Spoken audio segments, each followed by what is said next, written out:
as you know, we have given up playing all of the sound bites from Barack Obama and his lies because it's just counterproductive. It makes us frustrated, makes us angry. But today, it's kind of Flashback Friday. You know, we thought, hey, why not kick off the weekend with a little hostility? We have just discovered the biggest, most pathological lie Barack Obama has ever told, which is saying something because this man has brought lying to an art form. He's lied from the very beginning with a stimulus package when he said that the jobs would be shovel ready. All of them have projects that are shovel ready. Shovel ready projects. Shovel ready projects. We are seeing shovels hit the ground. Yeah, we sure are. Shovel ready was not as shovel ready as we expected. A lot of surprise. He was shoveling a lot of stuff, and they weren't projects. And he's been shoveling for the last 8 years. And I think this bears repeating. Nobody wants to believe the president of the United States is a liar. Nobody. It doesn't work out well. Nobody wants to say that about the president. I don't want to say it. I don't want to believe it. I love this country. I have immense respect for the office of the president of the United States. Not the men, but the office. But this is a fact, and it's an unpleasant one. And most of the press completely ignores it, but it is a fact. And the proof is readily available for anybody who cares to look. And the fact is, the president is a special kind of liar. Because he can lie about things that have long been proven to be lies. And then when he has the nerve to tell you to look up the evidence. When the evidence, if you would look it up, would prove it to be a lie. And that's what he did this week. Healthcare. It was one thing for them to argue against Obamacare before it was put in place. Every prediction they've made about it turned out to be wrong. Oh, my gosh. So it's working better than even I expected. But it doesn't matter. Evidence be damned. Yeah, evidence be damned, or at least the liars that tell the stories be damned. That is a special kind of liar. You have to almost sit back in awe and say, oh my gosh, he is an artist. He is a Rembrandt or the Monet of lies. He is so convincing, he may even have convinced himself. And I believe he has. But what a statement. Evidence be damned. All of the evidence is on our side. And he makes the opposite claim. But we've seen it before, repeatedly. Let me also address a illegitimate concern that's being put forward by those who are claiming that a public option is somehow a Trojan horse for a single-payer system. A single-payer health care plan, universal health care plan. That's what I'd like to see. I think if we get a good public option, it could lead to single payer, and that's the best way to reach single payer. Nobody is talking about some government takeover of health care. I happen to be a proponent of a single-payer universal health care plan. And that should never be purchased with tax increases on middle-class families. It may be, but it's still a tax increase. That's not true, George. For us to say that you've got to take a responsibility to get health insurance is absolutely not a tax increase. No, but George, you can't just make up that language and decide that that's called a tax increase. I don't think I'm making it up. Merriam-Webster's dictionary. Tax, a charge usually of money imposed by authority on persons or property for public purposes. George, the fact that you looked up Merriam's dictionary, the definition of tax increase indicates to me that you're stretching a little bit right now. But you reject that it's a tax increase. I absolutely reject that notion. But if Obamacare isn't a tax, why did the president's lawyers tell the Supreme Court it is a tax? If they don't pay the tax, they violated a federal law.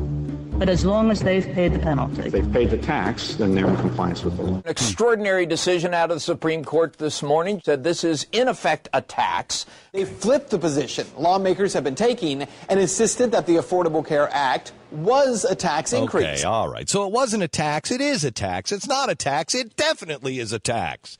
He wanted a single payer. He doesn't want a single payer. I'm absolutely for a single payer, but I'm against a single payer.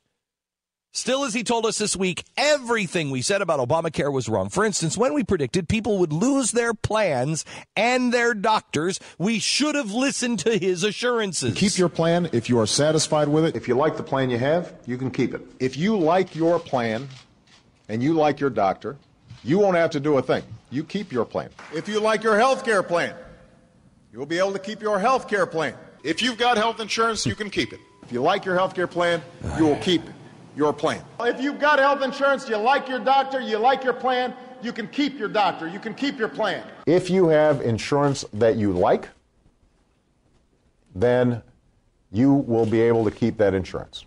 If you like your doctor or health care plan, you can keep it. This is why we don't do this. Turns out millions of Americans couldn't and didn't.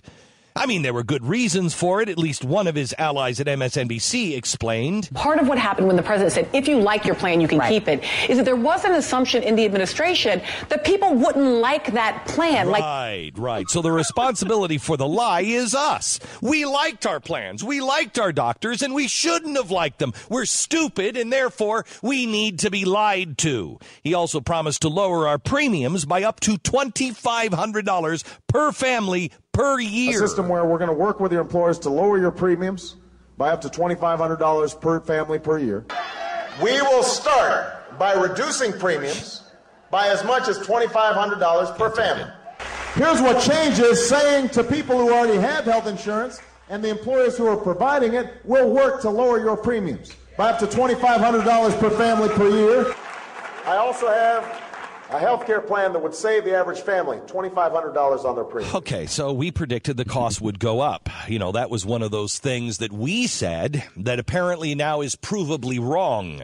We predicted the cost would go up, and according to the Kaiser Foundation, from 2009 to 2012, premiums have climbed $2,370 for the average family with an employer-provided plan, a rate faster than during the previous 4 years under George W. Bush, which, by the way, this administration just announced Obamacare premiums are going up again this year. But let's not forget of the initial promise of how much it would all cost. They claimed that it would be revenue neutral. That's what the president promised you, and cost around $900 billion. We predicted it would wind up at least being double that. Well, after his $900 billion promise, the next year cost was adjusted to $1.4 trillion. The next year it was adjusted again to $1.7 trillion. The next year again to $2 trillion. The next year it was $2.3. The latest $2.6 trillion. How much do you love it now? All of it's been proven absolutely right. He is truly telling you the truth, America. This is working out better than he expected. His goals are just different than ours. Obamacare was supposed to insure all 48 million Americans who are without insurance. That was the compassionate thing to do. Even their most wildly ridiculous claims are that 9 million have been insured. $2.6 trillion for 9 million people. We still have 39 million people uninsured. Is that better than you predicted? I could go on. There are literally hundreds of lies that we could highlight from this man, but my doctor says I have too much Obama for my blood pressure. I hate being the guy telling you that the president of the United States is a liar. I hate it. I hate it. I don't want to be this guy. But nobody else will say it. Only the people on talk radio are saying it. Even Fox News. All of the Republicans.